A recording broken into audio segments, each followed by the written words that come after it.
இந்த பக்கம் மீனாட்சி, நடுவில் மகாலட்சுமி, மேலே கிட்டத்தட்ட ஒரு 13 சாலக்கிராமம் அந்த பக்கத்துக்கு மேலே.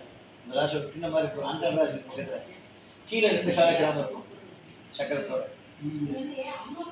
இது அது எங்கே ஹரித்வாரில் இது வந்துச்சு, நம்ம நேபாளில் இருந்துச்சு சார். ஆமாம், அங்கே அவங்க மூலஸ்தானத்தில் கொடுத்தாங்க.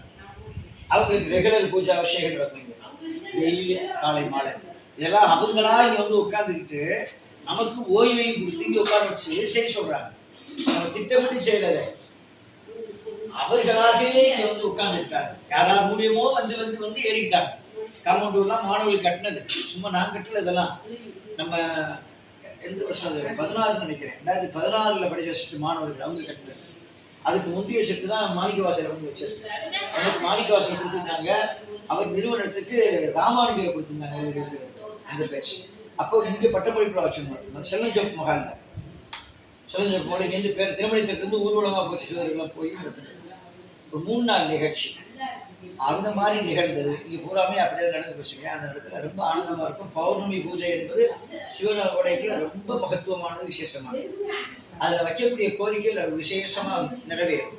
குறைஞ்சது 5-6 பௌர்ணமியிலே உணர முடியும். 5-6 உட்காந்துட்டாரு ஆத்மார்த்தம். 12 பிடிச்சிங்கன்னா ரொம்ப வேஷமாக சொல்ல இடம் வீடெல்லாம் நடந்துடும். அப்படிலாம் நீங்கள் அன்னதானம் போவாங்க. இருந்து சிறுவூத்து ஆசிரியர்லாம் இங்கெல்லாம் எங்கேயோ படித்து முதல்ல நட்சத்திரத்துக்கு வந்து படிச்சுட்டு இருந்தார். விஜயகிருஷ்ணன் எங்களை மாதிரி தான் கல்யாணாக வந்து படித்து இங்கேயே வந்து அன்னதானம் போட்டார். 5 பௌர்ணமிக்கு அன்னதானம் போட்டார். ஜோதிட ஆசிரியர் இப்போ சிறுவூத்து கிளாஸ் நடக்கிறார். அப்போ முத்துகிருஷ்ணன் ஒருத்தர் இருக்கார், ஒரு பிஆர்சி கண்டக்டர். அவர் இங்கேயே தான் தொடர்ச்சியாக இருப்பார். எல்லா பௌர்ணமியும் அவர் வந்துடுவார். இப்போ எல்லாத்துக்கும் ஃப்ளெக்ஸ் போடுறதா ஐயா தான் அவர் தான் போடுவாங்க. அந்த ஃப்ளெக்ஸ்லாம் போடுறாங்க, அவர் தான் போட்டு இருப்பார். இப்போ பாப்பாவும் கொஞ்சம் போட்டுட்டு இருக்காங்க. அந்த விக்னேஸ்வரி பாப்பாவெல்லாம் போடுவாங்க. யூடியூப் எல்லாம் அளவுக்கு செய்வாங்க. எதையுமே நம்ம செய்யறதில்லை. நம்ம வேலை பூஜை மட்டும்தான், மந்திரம் மட்டும்தான் என் வேலை. பாக்கி எதையும் செய்ய மாட்டோம்.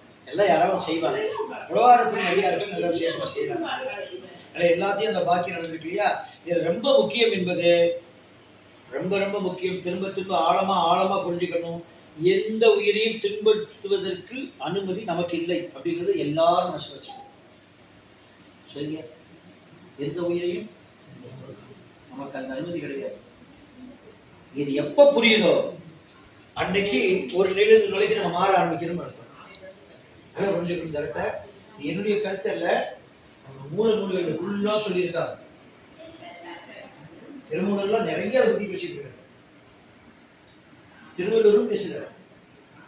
என்ன சொல்றாங்கன்னா, நீயே கர்மாவை தொலைப்பதற்காக உடனடித்திருக்கிற, இன்னொரு கர்மா உடம்புல ஏற்றிடாதேன்னு சொல்லுவார்.